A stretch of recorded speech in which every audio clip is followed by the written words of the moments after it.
أعوذ بالله من الشيطان الرجيم. بسم الله الرحمن الرحيم. Assalamualaikum warahmatullahi wabarakatuh. Bismillahirrahmanirrahim. Wa na'udzu billahi min shururi anfusina wa min sayyiati a'malina man yahdihillahu fala mudilla lahu wa man yudlil fala hadiya lahu wa asyhadu an la ilaha illallah wahdahu la syarika lahu wa asyhadu anna Muhammadan abduhu wa rasuluh. Amma ba'd. Terima sekalian ikhwan dan juga akhwat dan juga yang insyaallah dirahmati oleh Allah Subhanahu wa taala. Semoga curah kasih sayang Allah, keberkahannya, petunjuknya, kemudahan-kemudahannya, semoga senantiasa didapatkan dalam segala aktivitas kita semua insyaallah. Dan semoga Allah bukakan kita semuanya untuk melakukan segala amal saleh ya Rabbal Alamin. Kita bukan insyaallah kajian kita Madhabus Syuja' insyaallah untuk siang hari ini yang kita bahas sampai di dalam bab sholatul khauf.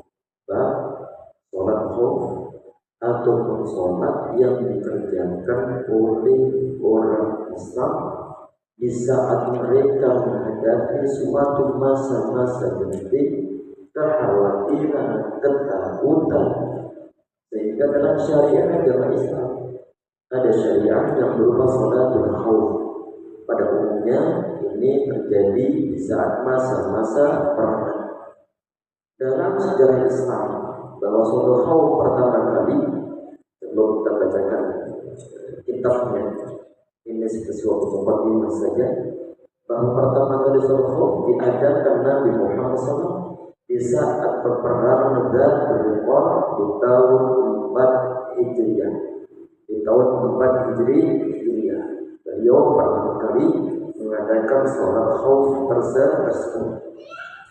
Dan pada umumnya tentang khauf ataupun suatu rasa takut di saat terjadi suatu peperangan antara orang-orang yang beriman sama orang-orang kafir di setiap zamannya ataupun di zaman Nabi Muhammad SAW, terserah artinya terbagi menjadi dua macam. Dan artian bahwa ini keadaan bagaimana? Keadaan yang pertama adalah keadaan yang mana tidak dimungkinkan bagi orang Islam untuk menghadap ke arah kiblat. Tidak dimungkinkan bagi mereka di saat sholat untuk melaksanakan rukuk, untuk melaksanakan suatu sujud. Maka dalam keadaan semacam ini, khauf dilaksanakan sebisanya. Nanti insyaallah akan ada poinnya. Adalah memang keadaan masa perang, tetapi ada suatu celah kemungkinan orang Islam saat itu masih bisa untuk menghadap ke arah kiblat, masih bisa untuk sujud, masih bisa untuk rukuk, tetapi kondisinya belum mungkin tidak sebagaimana pada umumnya, tapi masih bisa untuk melaksanakan rukun-rukun sholat. Maka dalam keadaan demikian, nanti sholat khauf dengan berbagai macam formasi yang ada yang perlu untuk dilaksanakan bagi orang-orang beriman di saat mereka menghadapi masa-masa genting, masa-masa perangan, hingga untuk keadaan tadi yang kedua. Nanti yang poin dua ini nanti itu yang akan kita bahas.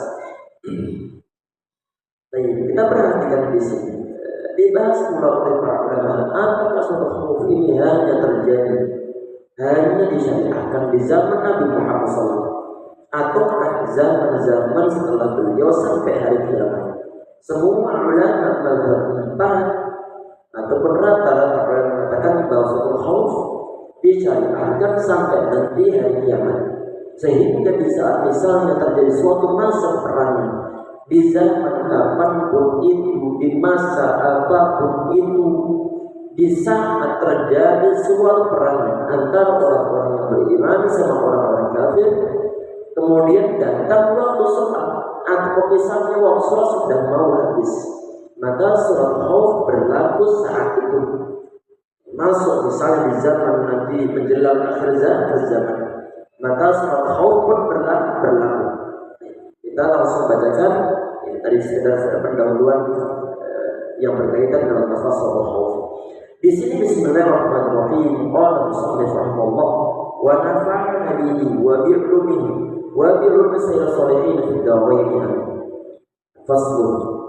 Wa salatul khawfi ala thalathati adrubin. Salat khauf ada 3 model. Ada 3 model. Maksud di sini adalah 3 formasi salat di saat menghadapi peperangan. Formasinya, barisannya, gerakannya, apa yang perlu untuk dikerjakan. Di sini secara umumnya ada 3 model. Walaupun kalau kita membaca atau melihat berbagai macam riwayat, model-modelnya sangat banyak. Sebagian dan ulama mengatakan lebih dari 10. Tetapi rata-ratanya adalah dirucutkan menjadi 3 model itu. Ini adalah yang paling masyhur. Kita perhatikan yang pertama. Ahadullah ayyakuna aduhu fi ghairi jihadil qiblah. Ini kalau misalnya musuh itu di selain arah kiblat. Misalnya kita yang ada di Indonesia, kiblat kita berada di sana, sedangkan musuh dari arah sana, dari arah mana? Dari arah selatan, timur ataupun arah utara. Di saat menghadapi musuh, mereka itu tidak berada di arah kiblat, tetapi selain kiblat. Maka bagaimana kita perhatikan? Fayufarriquhum firaqatun al-imam firaqatun taqifu fi wajhi al-aduwi wa firqatun khalfahu. Di saat musuh itu tidak berada di arah kiblat, misalnya sudah dibuat rencana, musuh datang bukan dari arah kiblat, karena mungkin di sana tidak bisa dilewati oleh para musuh, sehingga kaum musuh mereka memprediksi musuh akan datang dari arah sana. Berarti musuh datang dari selain arah kiblat. Maka bagi seorang imam di menghadapi situasi yang semacam ini, maka dia perlu untuk membuat sholat, membuat suatu kelompok sholat menjadi 2 bagian. Satu bagian mereka ini menghadap, misalnya ada jumlah pasukan 1000 orang, 1000 orang, yang 500 orang disuruh untuk berjaga-jaga menghadap ke arah datangnya musuh. Sedangkan yang 500 orang lagi atau yang kelompok yang kedua berada di belakang imamnya. Imamnya menghadap ke arah mana? Imamnya menghadap ke arah kiblat karena dia mau sholat diikuti oleh kelompok yang berada di belakang imam. Satu kelompok menghadap ke arah musuh, sedangkan kelompok yang lain, grup yang lain berada di belakang imamnya untuk melaksanakan suatu sholat. Ini model formasi sholat khauf ini adalah yang dilaksanakan Nabi Muhammad SAW di saat beliau melaksanakan perang Dzatul Riqah, perang Dzatul Riqah. Perbolehkan modelnya. Terus bagaimana 2 kelompok dari kalangan kaum muslimin yang telah dibuat 2 kelompok grup oleh imam ini, nanti di saat imam telah siap, kemudian gelombang yang pertama atau kelompok yang pertama telah siap, maka nanti imam dia bertakbir, kemudian diikuti oleh makmumnya, makmum dari kelompok yang berada di belakang imamnya. Yang berada di arah musuh dia belum ikut sholat, belum ikut sholat. Yang ikut sholat bersama imam bergabung dengan takbirnya imam itu adalah kelompok yang pertama yang berada di belakang imamnya. Imam takbir kemudian diikuti oleh makmumnya. Kemudian di saat imam rukuk, nanti makmum juga ikut rukuk. Kemudian di saat imam iktidal, makmum juga ikut iktidal. Kemudian di saat imam sujud, makmum juga ikut sujud. Kelompok yang berjaga masih berada di tempatnya masing-masing untuk melihat datangnya musuh. Di saat nanti misalnya imam habis sujud, dia berdiri, sujud yang kedua, dia berdiri diikuti pula oleh makmum yang ikut sholat bersama imamnya. Baik, kita perhatikan. Di saat imam sudah berdiri, nanti makmumnya ini mereka teruskan sendiri. Mereka teruskan sholatnya sendiri sampai mereka salam. Imamnya masih dalam kondisi berdiri. Imam dalam kondisi berdiri.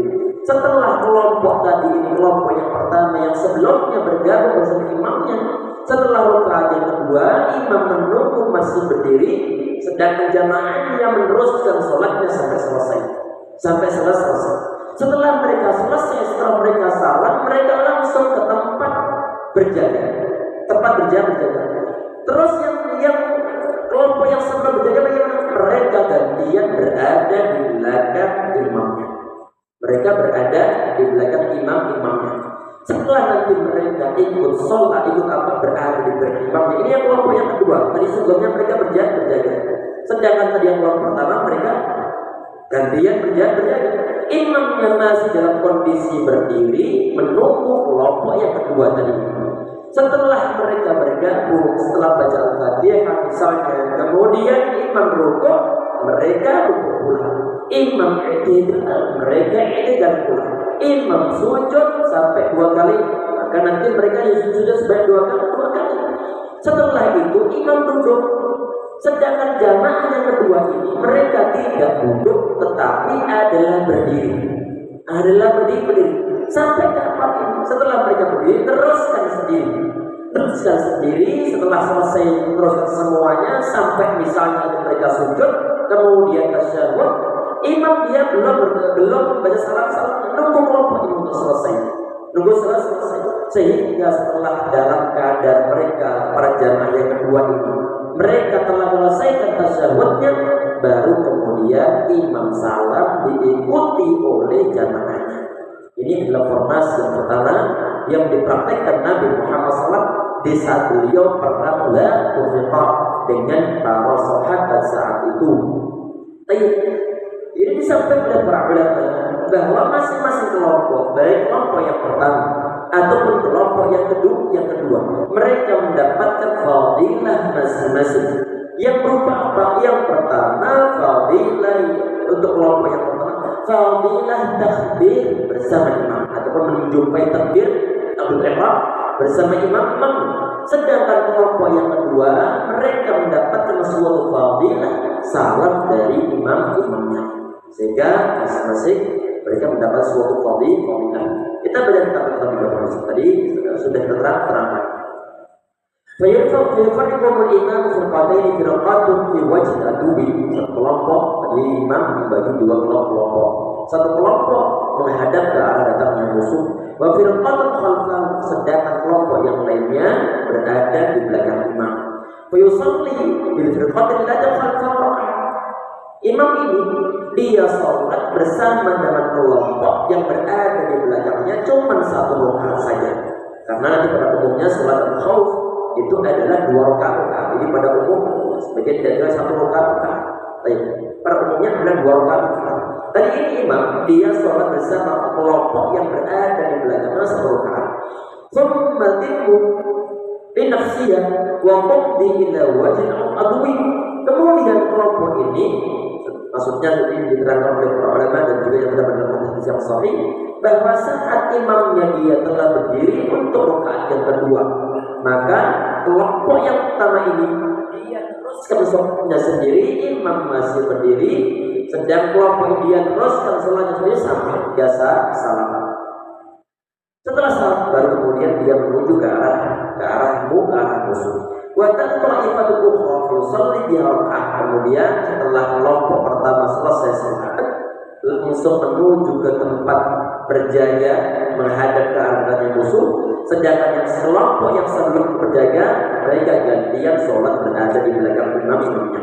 Wa yusalli biha rak'ah utimmu li nafsi yusallimu biha. Kemudian setelah tadi itu kita sampaikan bahwa imam yang masih berdiri, kelompok kedua datang, kemudian mereka imam rukuk, kelompok kedua itu rukuk, imam i'tidal, kelompok kedua itu i'tidal, imam sujud, kelompok kedua itu sujud, imam tasyahud, tentunya kelompok kedua berdiri, bukan tasyahud. Kelompok kedua berdiri, kemudian selesai sampai ke tasyahud, kemudian imam bareng-bareng salam, dan kelompok yang kedua juga salam. Tadi ini kita sampaikan bahwa ini adalah model peperangan atau model surat Khauf di saat Nabi Muhammad SAW beliau berada di peperangan Dzat-Riqah. Kemudian ini formasi yang kedua, ayyakuna fi jihadil qiblati wa yasufumul imamu suffain al-saffain wa yuharrimu bihi. Ini adalah model yang kedua, yaitu musuh berada dari arah kiblat, berarti sebelah sana yang musuhnya. Di saat berada di sebelah sana, maka sholatnya dibuat bareng-bareng. Walaupun nanti ada sebagian di antara yang perlu untuk bergantian, khususnya di saat lagi rukuk dan juga di saat lagi sujud. Baik, kita perhatikan di sini. Fayasuffahumul imam saffain, imam yang bariskan jamaahnya, kelompoknya, pasukan menjadi dua saf. Uyuhrimu bihi bareng takbir ihram, imam takbir ihram, kemudian jamaah yang dua saf itu juga takbir ihram. Fa idza sajada ma'u ahadu saffain wa waqafa safful akhar yahrusuhu, fa idza rafa'a sajadu wa lam yaqum. Setelah misalnya imam ini dia rukuk, maka nanti semua bareng-bareng rukuk. I'tidal bareng-bareng i'tidal. Dan di saat imam sujud, satu safnya, satu kelompoknya, mereka ikut sujud bersama imam, sedangkan yang lain masih dalam kondisi tidak sujud, berarti masih dalam kondisi i'tidal, melihat pergerakan musuh. Jangan di saat pada sujud nanti bisa diserang. Sehingga imam ini mereka membuat formasi yang semacam Nabi Muhammad SAW berpraktikkan untuk sholat yang dua ini adalah sholat di usban, sholat usban. Peperangan usban bisa. Sehingga setelah nanti imam dia itu bangun dari sujudnya, baru kemudian kelompok yang kedua ikut sujud. Sedangkan yang sebelumnya sujud bersama imam, dia gantian berjaga. Ini rokaat pertama, rokaat yang kedua pun sama semacam itu. Bisa berdiri bareng, bisa rukuk bareng, i'tidal bareng. Baru kemudian di saat sujud bergantian antara saf yang pertama sama saf yang kedua. Akhirnya kemudian tasyahud bareng-bareng, kemudian salam juga, imam salam diikuti oleh jamaah. Kemudian yang ketiga, perhatikan yang ketiga di sini, watsalitsu ayyakuna fi sujudil khauf. Sedangkan yang ketiga ini adalah apabila berada dalam kondisi ketakutan yang sangat, wal tihamil harbi, dan berkecamuknya peperangan. Wa yusalli kaifa kanahu, maka ia salat bagaimanapun kemampuannya sebisa-bisanya. Bagaimana soalnya fisik antara orang Islam, pasukan orang Islam bertempur, ketemu pedang, kadang-kadang gesekan di sana, gesekan di sana, sehingga untuk rukuk nggak bisa, untuk maksa-maksakan diri untuk menghadap ke arah kiblat juga kadang-kadang nggak mungkin kan, sehingga dia sholat yusalli kaifa kana, maka disyariatkan bagi dia untuk sholat sebisa dia, semampunya, rajilan atau rakiban, bisa dalam kondisi dia berjalan kaki ataupun dalam kondisi naik kendaraan, mungkin zaman dahulu kuda ataupun unta, sehingga kadang-kadang di saat berperang berkecamuk untuk turun dari unta, turun dari kendaraan dimungkinkan, sehingga yang seharusnya orang dia sholat berada di atas kendaraan terpaksa sholat wajib dia kerjakan di atas kendaraan, ke arah manapun juga kendaraan tersebut dia melaju, karena memang tidak mungkin untuk menghadap arah kiblat, bertemu dengan musuh di sekitar fisik. mustaqbil kiblati wa ghair mustaqbilin lah, baik menghadap ke arah kiblat ataupun tidak menghadap ke arah kiblat. Ini peperangan yang semacam ini tentunya sholatnya ada sebisa-sebisanya, dan ini termasuk di antara bagian yang pernah awal kita bahas di saat bahas masalah rukun atau syarat dari sholat yang harus menghadap ke arah kiblat. Di antaranya yang dikecualikan adalah inda bihamil harbi, di saat perang berkecamuk, fisik ketemu fisik sehingga susah untuk menghadap ke arah kiblat. Oleh karena diperbolehkan untuk sholat menghadap ke arah kemanapun juga di saat dalam keadaan tersebut. Ikhwas sekalian, insyaallah dirahmati oleh Allah Subhanahu wa taala, berkaitan dengan masalah sholatul khauf di sini yang dibuat oleh Allah Subhanahu wa taala, yang disyariatkan oleh Nabi Muhammad sallallahu alaihi wasallam dari Allah Subhanahu wa taala, adalah merupakan suatu bentuk kemudahan yang diberikan oleh Allah SWT dalam kondisi apapun pula, walaupun toh perang berkecamuk, walaupun toh kondisi psikis manusia dalam kondisi kalau khawatir karena akan bertemu dengan musuh, bahkan sudah fisik ketemu fisik, sebagian di antara keadaan. Dalam keadaan tersebut ternyata sholat tidaklah gugur. Kewajiban untuk ingat Allah SWT, melaksanakan suatu sholat masih wajib hukumnya untuk dijalankan. Tetapi tadi itu prioritas utama tetap perlu untuk diperhatikan, ya maksud keselamatan, sehingga di saat sholat pun faktor ataupun sisi keselamatan dari para muslimin, orang-orang yang sholat perlu untuk juga diperhatikan. Berarti ini ada suatu fleksibel di dalam satu ibadah kepada Allah Subhanahu wa taala, sehingga di saat dalam keadaan khawatir kehilangan nyawa, sholat berjamaah masih perlu untuk dikerjakan, apalagi di saat dalam keadaan damai. Dan ini yang dijadikan dasar oleh sebagian dari ulama yang mengatakan bahwa sholat berjamaah bagi laki-laki itu hukumnya adalah fardu ain. Karena kenapa? Karena di saat dalam kondisi perang pun disuruh untuk sholat berjamaah, apalagi dalam kondisi aman-aman saja. Ini termasuk di antara dalil argumen yang cukup kuat yang dipakai oleh sebagian di antara ulama yang berpendapat bahwa sholat berjamaah itu hukumnya adalah fardu ain bagi kaum laki-laki. Tayyib. Kemudian bab berikutnya, lubsul harir wal zahab, memakai emas dan juga memakai sutra. Ini pembahasan mungkin sebelumnya sempat kita singgung, bisa membahas masalah aniyul zahab wal fiddah, membahas masalah wadah yang terbuat dari emas dan juga dari perak. Di sini ada pembahasan lubsul harir wal zahab, bab tentang menggunakan al-harir sutra dan juga emas. Di sini yang perlu untuk dibahas terlebih dahulu kata beliau, wa yahrumu 'ala rijal lubsul harir, diharamkan bagi kaum laki-laki menggunakan al-harir, menggunakan sutra. Ini semua ulama sepakat hukumnya haram bagi kaum laki-laki. Perhatikan, bagi kaum laki-laki. Berarti hukumnya beda dengan kaum perempuan. Untuk kaum laki-laki semua ulama sepakat bahwa tentunya sepakat bahwa kaum laki-laki diharapkan untuk menggunakan sutra.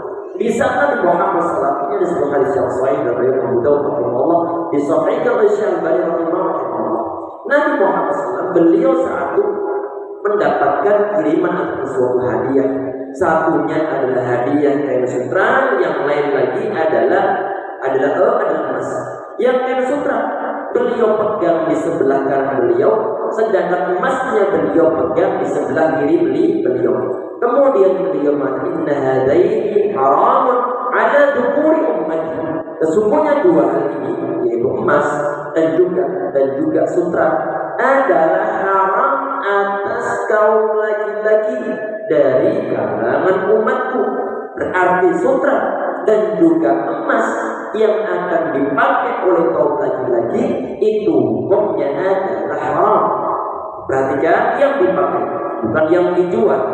Jual berarti diperbolehkan. Ada kaum laki-laki dia jual sutra, jual emas, maka diperbolehkan. Yang dibahas di sini adalah di saat penjualnya tersebut, atau misalnya orang dia punya sutra, punya emas, dan dia laki-laki kemudian dia pakai, maka hukumnya adalah haram. Pertanyaannya begini, ini kan yang diharapkan untuk laki-laki. Kalau misalnya ada anak orang kaya, dia menggunakan emas yang laki-laki, masih kecil. Ini ada istilah pendapat dari kalangan para ulama, tapi yang sahih ini adalah diharamkan juga.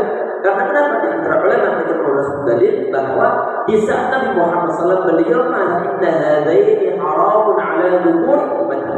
Sesungguhnya dua hal ini, dua barang ini haram atas kaum laki-laki dari kalangan umat. Maka bisa dibilang laki-laki, maka ini pun berlaku pula untuk anak kecil yang dia laki-laki. Sehingga sebagian dari ulama mengatakan bahwa untuk laki-laki walaupun kalau dia masih kecil pun tidak diperbolehkan untuk menggunakan sutra atau menggunakan emas.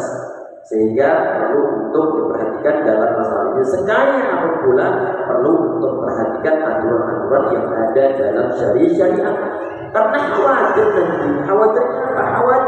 anak laki-laki ataupun anak kecil di saat dia sudah dibiasakan oleh orang tuanya untuk melanggar suatu aturan syariat, di saat kecil sudah dibiasakan, maka khawatir nanti kebiasaan di saat masa-masa depannya, di saat misalnya ada orang tua melihat anak laki-lakinya yang kecil menggunakan jilbab, misalkan saja orang tua misalnya tidak melarang, tapi malah cakep juga ya, cantik juga ya si laki anak kecil ini menggunakan jilbab. Orang tua malah tertawa. Seharusnya dia nasihati saja. Di saat orang tua tertawa dan tidak dinasihati sama sekali, maka tertanamkan dalam jiwa anak, orang tua saya senang, berarti boleh dong. Berarti boleh. Tertanamkan hal tersebut dalam jiwa anak kecil ini. Dia tidak mengetahui hukumnya. Di saat orang tua tertawa dan tidak mau untuk nasihati, tidak mau untuk beritahu bahwa itu adalah hal yang diharamkan, walaupun istilahnya adalah lucu-lucuan saja, khawatir nanti dia terbiasa saat sudah dewasa nanti. Apalagi kalau misalnya anak-anak yang lain yang dalam satu keluarga, yang lainnya adalah saudara-saudara perempuan. Cuma ini si anak dia laki-laki sendiri melihat bapaknya berdagang. Ini si anak dia juga berdagang. Kalau orang tua tidak waspada, khawatir nanti menjadi model-model orang-orang yang alhamdulillah tulang lunak istilah zaman saat itu. Yang gemuk-gemulai, laki-laki tapi gemuk-gemulai. Na'udzubillah. Ini tercetak kadang-kadang di antara sebabnya orang tua tidak perhatian tentang adanya perubahan sikap dari anaknya, pergaulan dari anaknya, sehingga di saat anaknya beda dengan orang-orang ataupun dengan sejenis-jenisnya, beda. Orang tua tidak waspada, sehingga yang terjadi, apalagi zaman-zaman penuh fitnah semacam ini, zaman-zaman yang orang-orang semacam punya suatu komunitas sendiri, sehingga bawa suatu dampak yang buruk. Oleh karena itu orang tua patut kiranya untuk melatih anak sejak dini hal-hal yang dilarang yang berkaitan dengan masalah jenis kelamin mereka, maka perlu untuk diajarkan terhadap anak-anak pula. Di saat kaum laki-laki dilarang untuk menggunakan emas, dilarang untuk menggunakan sutra, maka perlu pula dipahamkan terhadap anak-anak kita ini yang laki-laki bahwa ini adalah dilarang bagi kaum mereka, yaitu kaum laki-laki. Kemudian di poin berikutnya jemaah sekalian adalah kalau tadi ini adalah kain sutra, dibilang kain sutra. Kalau sutranya ini aslinya dia adalah dari buatan pabrik, ataupun sutranya adalah sutra sintetis istilahnya. sutra sintetis, apakah juga diharamkan? Ini difatwakan oleh para ulama kontemporer termasuk Syekh Ibnu Utsaimin rahimahullah. Kenapa ulama kontemporer? Karena untuk sutra sintetis muncul di era kita setelah banyak pabrik, setelah banyak teknologi yang bisa memproduksi kain yang sangat halus, padahal bukan terbuat dari ulat sutra. Sehingga para ulama yang kita gunakan sebagai rujukan adalah ulama kontemporer, karena untuk ulama zaman dahulu belum ada di zaman mereka. Sehingga yang lebih mengetahui fasalul adzikri kuntum la ta'lamun. Kalian semua tanyalah kepada para ulama kalau kalian tidak mengetahui. Para ulama kita mengetahui yang karena ada di zaman mereka. Sehingga bisa ditanya misalnya, ini memang ada kayak dibilang kayak sutra, halusnya bukan main. Cuma setelah dicek, ini nggak ada bahan terbuat dari ulat sutra, murni selain ulat sutra. Berhubung canggihnya teknologi sehingga hasilnya halusnya bukan main. Apakah ini dilarang? Apabila tak masuk usia Allah, ini tidak dikategorikan sebagai sutra yang dilarang dalam syariah. Karena yang dilarang dalam syariah yang ada di zaman Nabi Muhammad SAW adalah memang sutra yang terbuat dari ulat sutra. Yang dilarang. Sedangkan yang buatan pabrik yang tidak terbuat dari bahan ulat sutra, maka tidak dilarang. Walaupun bagi jemaah sekalian, beliau para ulama yang memfatwakan semacam ini adalah mereka mengatakan bahwa tapi tidak seyogianya kaum laki-laki menggunakan kain-kain yang halusnya begitu seperti model-model perempuan. Sehingga walaupun tasawuf hukumnya diperbolehkan, asalkan memang bukan terbuat dari ulat sutra, tetapi di saat halusnya sebagaimana sutra, maka tidak seyogianya dipakai oleh kaum laki-laki walaupun tasawuf hukumnya diperbolehkan. Kemudian di sini di poin berikutnya ini perlu untuk disampaikan pula. Walaupun itu dalam kitabnya di sini tidak disampaikan oleh beliau, tapi disampaikan oleh para ulama di bahas masalah ini. Menyangkut masalah apa? Apakah secara mutlak dilarang untuk penggunaan kain sutra? Apakah ada unsur kebolehan mungkin berapa persennya? Di sini sebuah hadis yang sahih bahwa sahabat Umar bin Khattab radhiyallahu anhu beliau menyampaikan bahwa Nabi Muhammad SAW beliau melarang an-nubsil hari illa mawdi' isba'in aw thalathin aw arba'. Bahwa Nabi Muhammad SAW beliau melarang penggunaan kain sutra kecuali yang sebesar usbu'ain, sebesar selebar ini berarti aw thalathin, ataupun 3 jari, ataupun arba' atau 4 jari. Berarti yang diperbolehkan adalah kalau misalnya lebarnya sutra yang dipakai itu adalah selebar maksimalnya, berarti yang di luar itu tidak diperbolehkan. Tadi kita sampaikan hadis yang sahih dalam riwayat Muslim rahimahullah. Kemudian kalau misalnya ada orang dia terpaksa menggunakan sutra cuma karena suatu kondisi tertentu.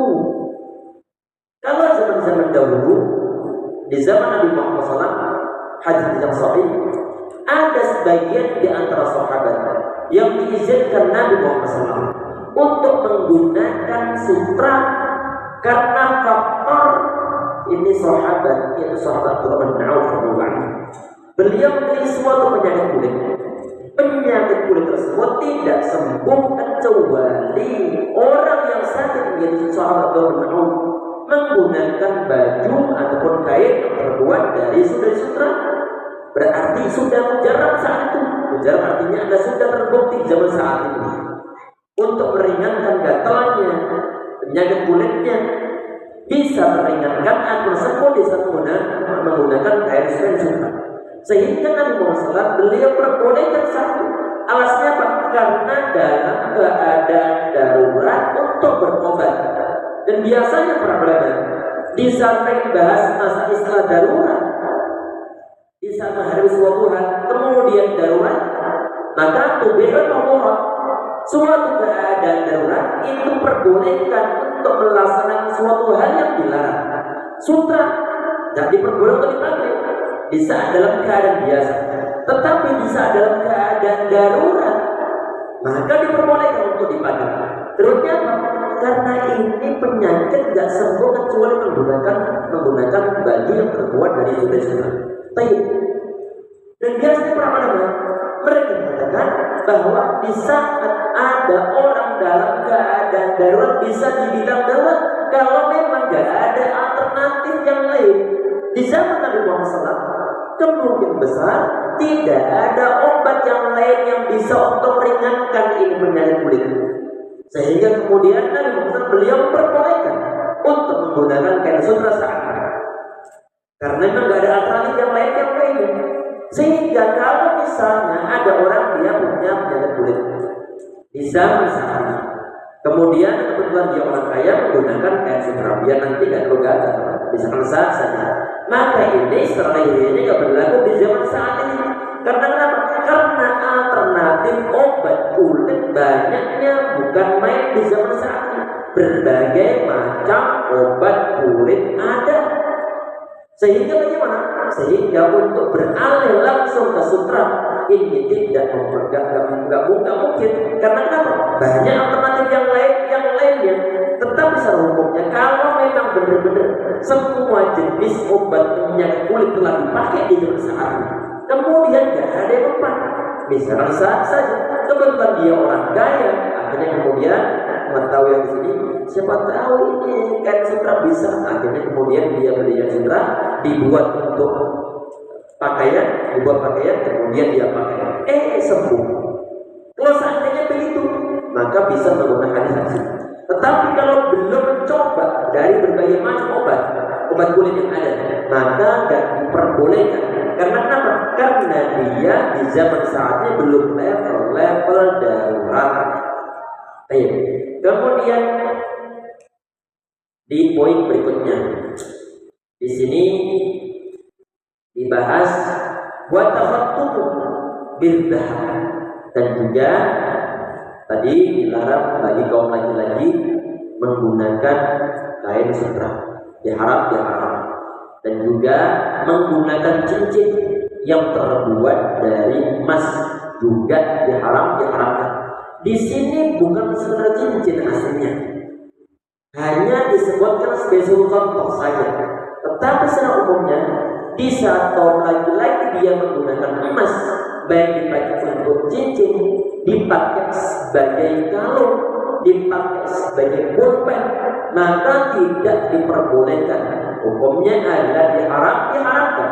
Karena sabdanya Nabi Muhammad SAW tadi mengatakan, Inna hadaini haramun ala dzukuri ummati. Sesungguhnya dua barang ini, emas ataupun harir sutra, haram atas kaum laki-laki dari kalangan umat-umat.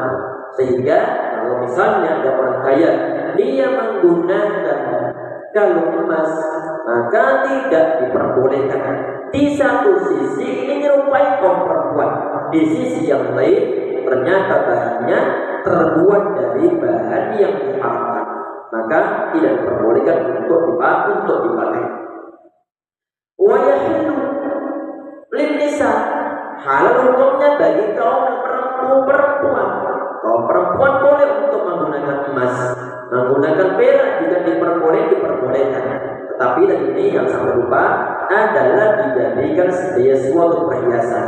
Sedangkan untuk yang dipakai sebagai suatu wadah, misalnya orang kaya perempuan, dia kaya raya, wadahnya gak boleh terbuat dari emas untuk dia pakai.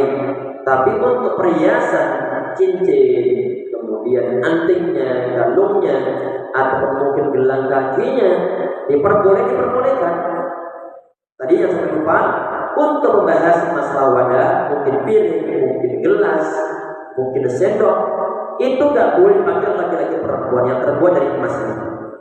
Tapi untuk yang perempuan kebolehannya adalah dipakai sebagai suatu perhiasan,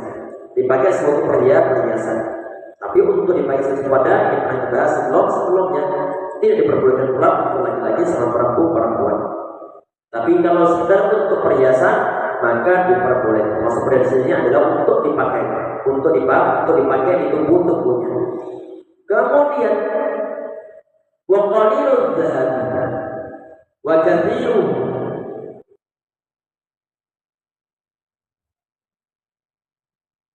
ini sawah, sedikitnya emas dan juga banyaknya emas yang dipakai dalam segi keharaman adalah sama. Berarti menggunakan emas 1 gram, setengah gram pun tidak diperbolehkan. Tadi telah sampaikan, sesuatu yang diharamkan kadang-kadang bisa untuk dilaksanakan di saat dalam keadaan darurat. Apakah ada riwayat yang berkaitan dengan masalah ini? Emas kemudian dalam keadaan darurat terjadi zaman Nabi Muhammad SAW. Ada seorang sahabat, itu Arfajan bin As'ad radhiyallahu anhu. Ini beliau di saat masuk perang di zaman Nabi Muhammad. Ini hadis yang sahih dalam riwayat Imam Abu Dawud rahimahullah, disahihkan Syaikhani rahimahullah, termasuk pula disahihkan di Hasan oleh Imam An-Nawawi rahimahullah dalam kitab Majmu' beliau. Ini sahabat Arfajan bin As'ad di saat perang. Hidup beliau lumpuh, atau lumpuh terpotong berarti batang hidungnya nggak menginjak, benar terpotong, nggak ada ke depannya, berarti dalam kondisi latah. Kemudian beliau berinisiatif untuk menggunakan ditambah dan menggunakan perak. Allah alam bagaimana caranya, pokoknya ditambah biar nanti ada hidup untuk. Ternyata saat ditambal dengan ataupun disambung dengan perak malah busuk. Akhirnya kemudian beliau diperbolehkan Nabi SAW untuk menggunakan emas sebagai penambal hidup. Dan ini dalam kondisi darurat, berarti diperbolehkan. Untuk zaman saat ini, apakah ada kedaruratan? Allahu a'lam. Mungkin saja ada untuk berobat. Mungkin gigi, saat di sana ada orang yang sudah berbagai macam bahan untuk nambal giginya, atau mungkin bengkak terus-terusan gigi, dicabut juga masih bengkak. Kemudian berbagai macam bahan gigi yang terbuat dari berbagai macam yang obat, barang-barang yang lain masih bengkak terus-terusan. Kemudian dibilang dokter ini bisa nggak bengkak kalau nanti dia terbuat dari emas, misalkan saja. Di saat dibilang begitu dan semua bahan-bahan yang lain, alternatif yang lain ternyata nggak ada efek untuk menyembuhkan giginya, terus bengkak gusinya. Akhirnya kemudian terpaksa berhubung dia orang kaya menggunakan gigi emas. Maka dalam kondisi begitu diperbolehkan menggunakan dalil. Kalau memang dalam kondisi darurat dan sudah yakin bahwa semua alternatif telah dia pakai, tapi ternyata tidak bisa untuk menyembuhkan, dalam keadaan ini diperbolehkan untuk menggunakan emas dipakai sebagai suatu penambal giginya. Kemudian di poin berikutnya beliau mengatakan, wa idza kana ba'du thawbi ibra'is saman, apabila sebagian di antara pakaian terdiri dari sutra, wa ba'du qutnan, sebagian yang lain adalah kain katun, jasa lusuh, maka boleh untuk memakainya malam yakun ibra'isam ghaliban, selama sutranya tidak dominan. Tadi yang saya lupa bahasanya tadi ini adalah empat jam. Berarti yang dua itu tidak diperbolehkan. Allahu a'lam. Kemudian di poin berikutnya, bab baru di sini, ma yalzamu fil mayyit, yang harus sesuatu yang harus dilakukan terhadap si mayit. Mayit ini adalah jenazah umat manusia. Dan manusia dimuliakan oleh Allah Taala. Walaqad karramna bani Adam, dan sungguh telah memuliakan anak cucu manusia ataupun anak bani Adam, keturunan Nabi Adam alaihissalam. Sebagian kata ulama Mereka munafiri di antara pemuliaan Allah terhadap keturunan Nabi Adam alaihissalam, manusia. Di antara pemuliaannya adalah di saat mereka meninggal disyariatkan perlu untuk dilaksanakan suatu hal-hal kepada mereka, mulai dimandikan, kemudian disolat, dikafani, kemudian disolati, dan juga dikuburkan. Semua serentetan proses untuk penguburan tersebut ini adalah bentuk pemuliaan Allah terhadap manusia, dan ini tidak berlaku pada hewan-hewan yang lain. Gak berlaku. Sapi yang mati langsung dikuburkan saja. Kalau seandainya misalkan aja ada orang dia sapi mati, kalau seandainya langsung dibuang ke tempat sampah, maka orang ini dia tidak berdosa. Cuman saja khawatir nanti. Khawatir apa? Khawatir nanti ini bangkai sapi busuk mengganggu orang lain, sehingga menyakiti umat manusia, sehingga perlu untuk dikuburkan. Tetapi bukan untuk memuliakan ini makhluk sapi, tetapi adalah biar nanti bangkainya tidak busuk sehingga membuat manusia tersakiti dengan bau busuk-busuknya. Kalau misalnya sapi yang mati kemudian tidak tercium bau busuk, kemudian dibuang di tempat sampah, maka tidak dilarang sama sekali, karena gak ada pensyariatan untuk menguburkan bangkai dari hewan-hewan. Gak ada pensyariatannya, sehingga kalau misalnya gak dikuburkan, gak dikafani, gak ada dosa sama sekali bagi manusia. Hanya saja kalau hewannya itu adalah besar, kemudian dia mati, bangkainya kalau dibiarkan akan tercium bau busuk yang menyakiti manusia, sehingga perlu untuk dikuburkan. Tujuannya bukan untuk memuliakan ini sapi, bukan memuliakan ini hewan, tetapi adalah untuk menghindari bau busuk biar tidak menyakiti manusia atau makhluk hidup yang lainnya. Berarti kalau misalnya ada orang dia nabrak kucing, kemudian kucingnya mati, kemudian dia kafani, kemudian dia kasih kembang-kembang atau bunga-bunga, ini jelas selisih suatu aturan syariah. Kalau seandainya ini kucing ini tertabrak oleh orang tanpa ada suatu sengajaan, nggak sengaja nabrak kucing, kadang-kadang di saat nggak ada kendaraan lewat, dia damai di pinggir jalan. Lagi kendaraan mau lewat malah nyebrang jalan. Kadang-kadang begitu, sehingga kemudian kadang-kadang tanpa ada suatu kesengajaan kucing ini kelindes kemudian mati. Di saat misalnya orang yang nabrak nggak nguburkan, nggak berdosa, nah dia nggak sengaja, nggak berdosa sama sekali. Cuma saja sebagian di antara daerah karena mungkin kajian akidah jalan, sehingga mereka kalau sudah nabrak kucing, masya Allah, khawatirnya bukan wah tanda-tanda buruk ini. Orang yang sebelumnya mau safar berhubung nabrak kucing, nggak jadi safar dia, nggak jadi safar. Ini yang boleh tatayul semacam ini, nggak diperbolehkan aslinya. Tetap salah syariatnya kalau seandainya ini kucing dibiarkan mati, nggak jadi masalah, dia nggak berdosa. Apakah kalau suatu saat akan berdosa? Sebagian dari kasusnya berdosa. Bagaimana? Kucing damai-damaian, malah ditabrak oleh dia. Sengaja nabrak berarti boleh.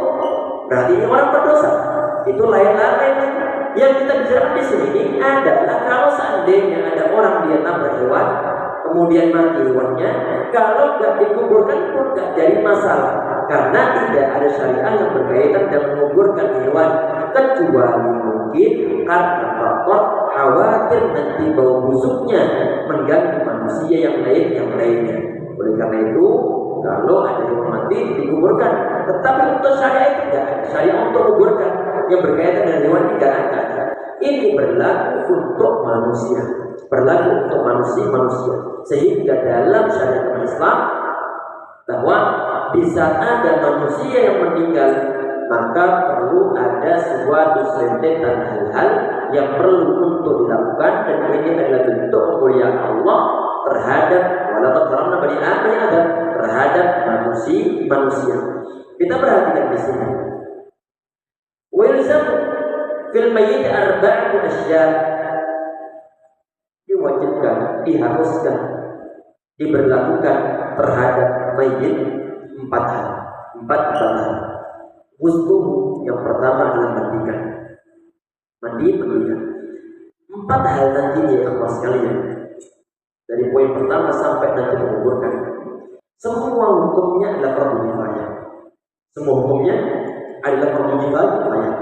Artinya fardu kifayah, kalau misalnya ada orang yang sudah melakukannya, maka kewajiban atas kaum muslim yang lain telah digugurkan, berarti terwakili oleh orang-orang ini.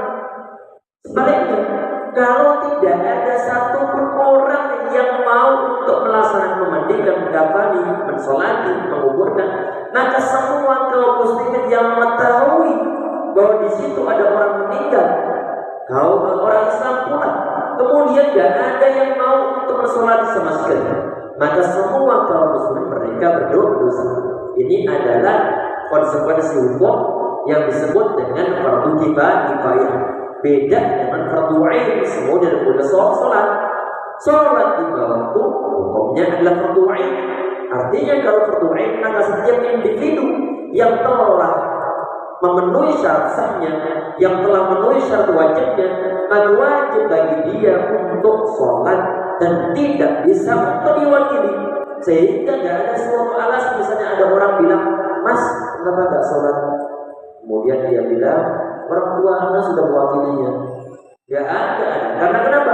Karena untuk sholat di waktu adalah fardu ain, beda dengan fardu kifayah yang kemudian sholat jenazah atau kemudian hukum 4 tadi nanti yang kita bahas. Tadi ini yang pertama adalah wustu, artinya mandikan. Perlu untuk dimandikan terlebih dahulu, tidak boleh langsung dibungkus, tidak boleh untuk langsung dibungkus atau dikafani. Pertama kali yang perlu untuk dikerjakan di saat ada orang meninggal sebelum dimandikan, ini untuk yang mandikan lain lagi ini. Kalau misalnya ada orang dia meninggal kemudian matanya dalam keadaan terbuka, karena mata itu dia terbuka, kadang-kadang ikutin gerakan arah pencabutan roh-rohnya, mengikuti tabaul basar di Muhammad sallallahu alaihi wasallam. Jadi roh dicabut kadang-kadang ikuti oleh mata. Di saat mata tersebut ngikut, kadang-kadang arahnya ke atas dulu, arahnya ke atas. Biasanya di saat dalam keadaan semacam itu, maka perlu untuk dipejamkan terlebih dahulu. Kalau misalnya masih baru meninggal kemudian keluar ke atas, akan mudah dibeginikan, akan langsung tertutup. Tetapi kalau sudah meninggal lama, kemudian karena berhubung yang menunggu gak ada, pelotot, susah biasanya. Sehingga nanti perlu untuk diusahakan, mungkin dikasih lakban terlebih dahulu, mungkin Allah a'lam. Nanti setelah dilakban, setelah berapa lama akan tertutup sendiri. Tapi usahakan terlebih dahulu. Kemudian sebelum dimandikan pula, yang perlu untuk diperhatikan adalah ruas-ruas ataupun persendian. Di saat mayat ini baru meninggal, biasanya masih lemas, sehingga nanti di saat masih lemas dan sebelum proses dimandikan, biar senantiasa lemas, maka biasanya nanti ahli mayit dia menggerak-gerakkan ini setelah berapa lama, 5 menit, 2 menit, digerak-gerakkan bagian persendian. Gunanya untuk apa? Untuk memudahkan proses memandikan. Karena nanti kalau misalnya dalam kondisi begini, dimandikan sudah begini kan, maka nanti kasihan yang memandikannya mau berusaha untuk menyampaikan air yang digunakan untuk mandikan sampai ke celah-celahnya, susah. Karena kenapa? Karena sudah terlanjur kaku. Untuk menghindari itu, maka ahli waris atau keluarga dari si mayit dia perlu untuk bergantian nanti ruas-ruas atau mungkin bagian-bagian persendian ini perlu untuk dibengkok-bengkokkan secara bergantian biar nanti di saat sudah waktunya untuk mandikan memudahkan orang yang bertugas untuk mandikannya. Tayyib. Kemudian watakfinuhu, yang kedua adalah mengkafaninya. Setelah dimandikan, setelah bersih semuanya, nanti ada proses untuk Allah alam adanya. Langsung sholat jenazah. Baik.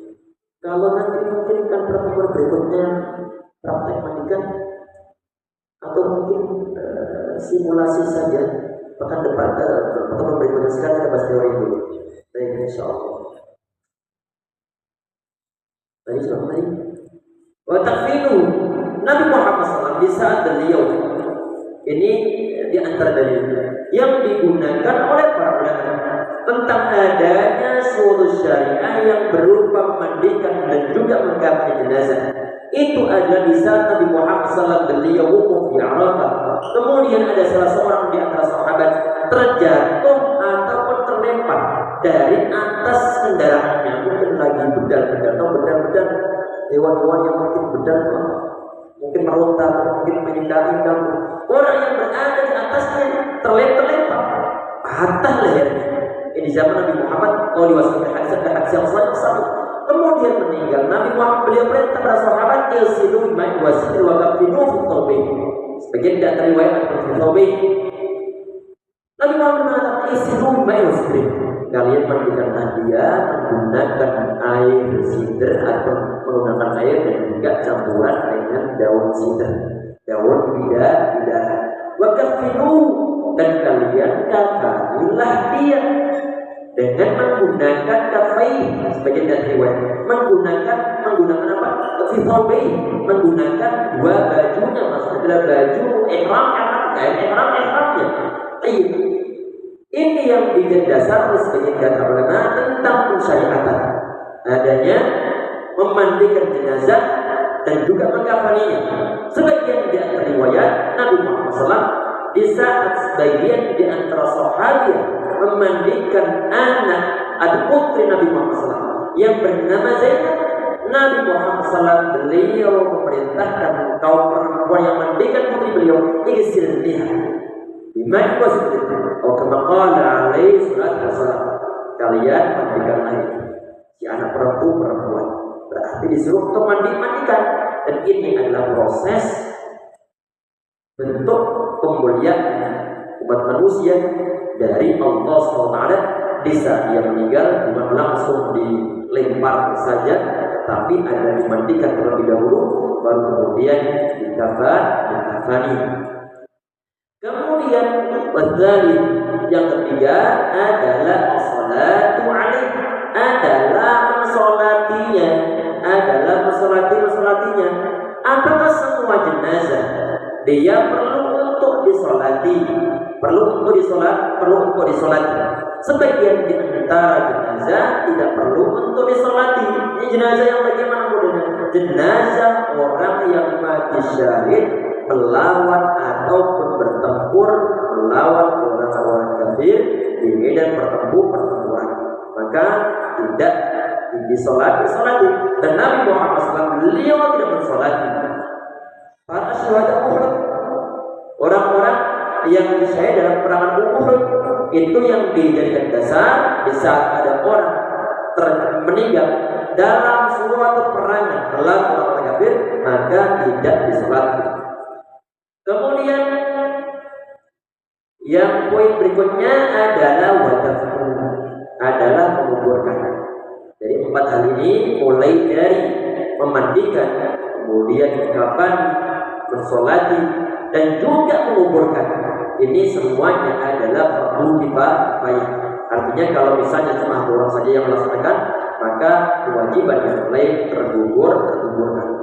Kemudian wasnani, ada 2 orang la yusallat, tidak dimandikan, wa la yusalla alaihima, dan juga tidak perlu untuk disolati. Ini dua golongan, dua kelompok manusia.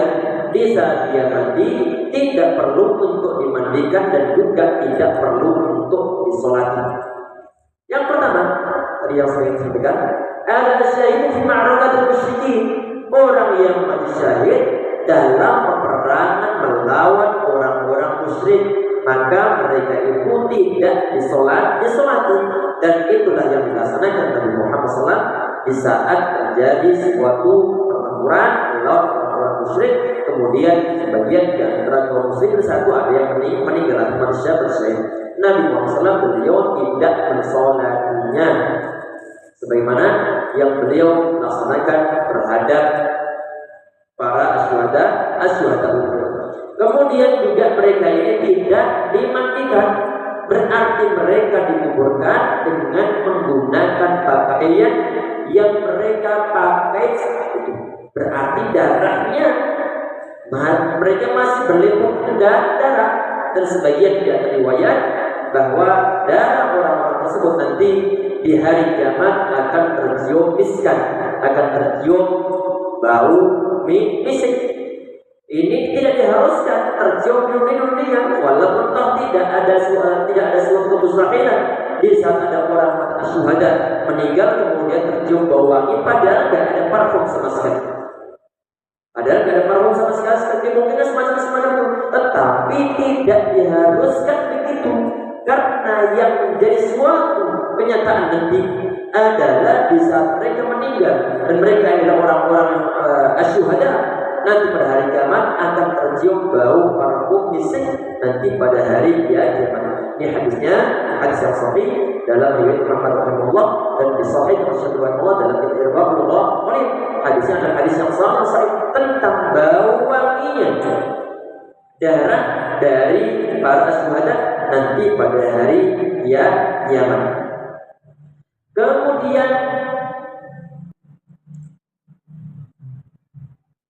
wasiful ladzi lam yastahilla sarifa. Ini antaranya anak yang keguguran yang tidak menjerit ketika telah terlahir, artinya tidak ada suara tangisan sama sekali, maka mereka tidak perlu untuk dimandikan dan juga tidak perlu untuk tidak perlu untuk dikafani. Walaupun tidak dilarang, misalnya ada anak keguguran usianya belum 4 bulan.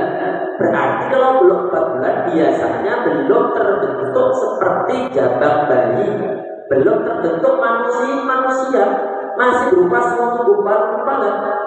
Tidak perlu untuk dimandikan, tidak perlu untuk disolati.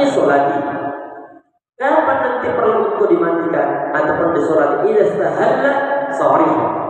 Di saat nanti ini si bayi yang terlahir, dia menangis, berarti dia sudah menjadi manusia. Ataupun di saat misalnya dia ini usia sebayi ini sudah usia 4 bulan. Kalau usia sudah 4 bulan, otomatis nyawa telah ditiupkan ke dalam ini si bayi. Kalau nyawa sudah ditiupkan, otomatis sudah menjadi manusia. Oleh karena itu nanti diberlakukan sebagaimana manusia yang lainnya. Baik. Kemudian apakah tadi ini ada dalilnya? Ada dalilnya hadis yang sahih sahalla sahih sulli 'alal murid. Jadi kalau bayi ini dia telah misalnya sudah ada suara di saat terlahir, maka dia perlu untuk disolati. Kemudian wa yuwassal mayyit biturab. Mayyit atau jenazah dia dimandikan dengan bilangan ganjil.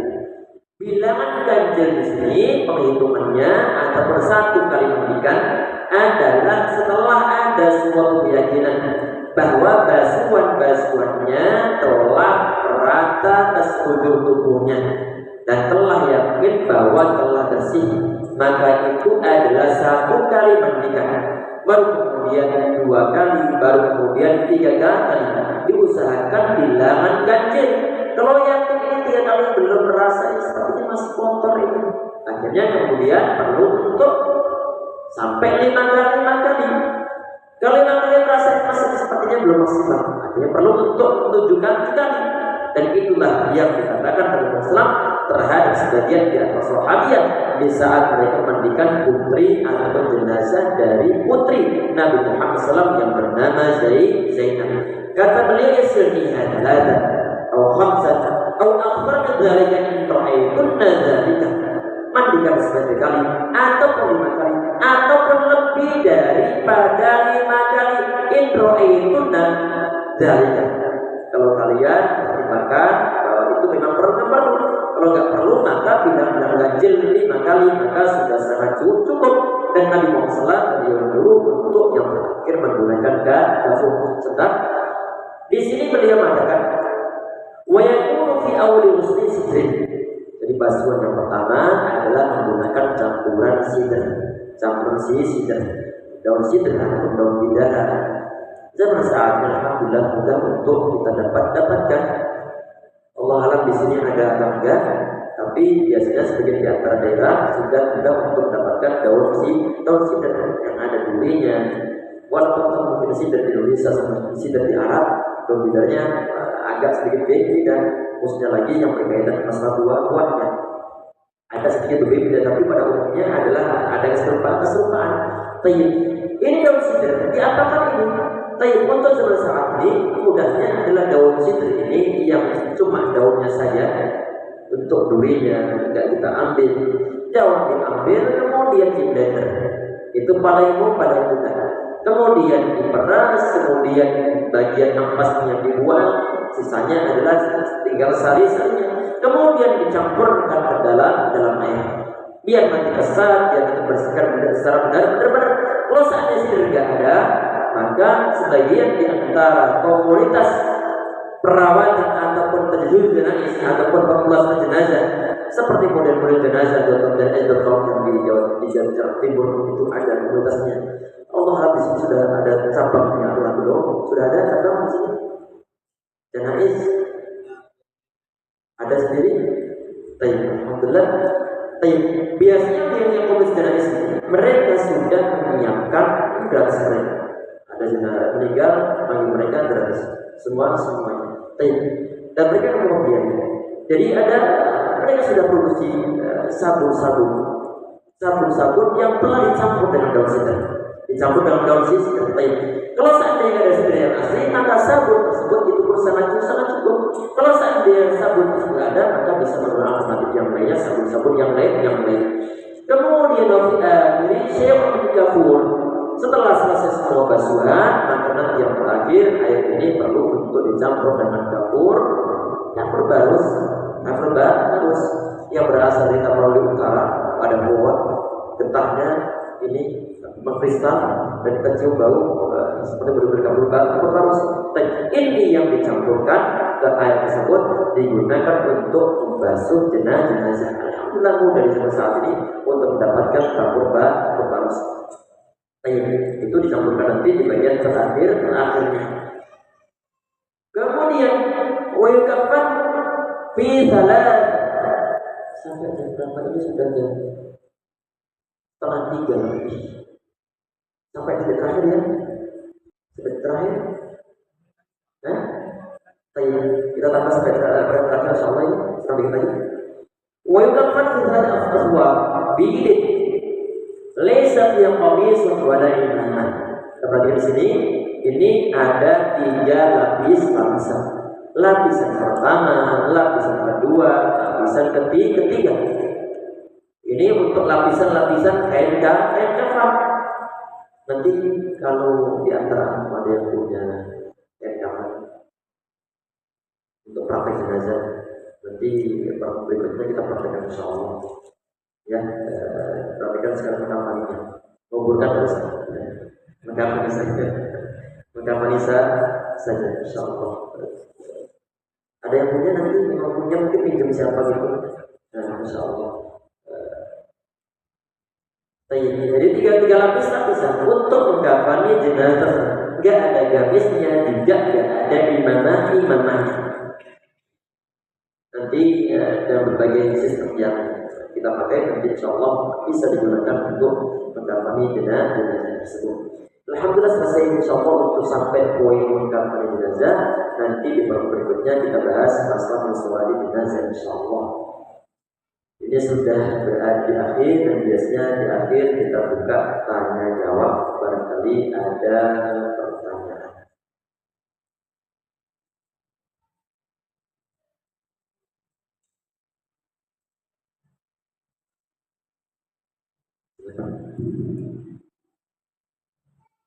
Nah, pertanyaan saya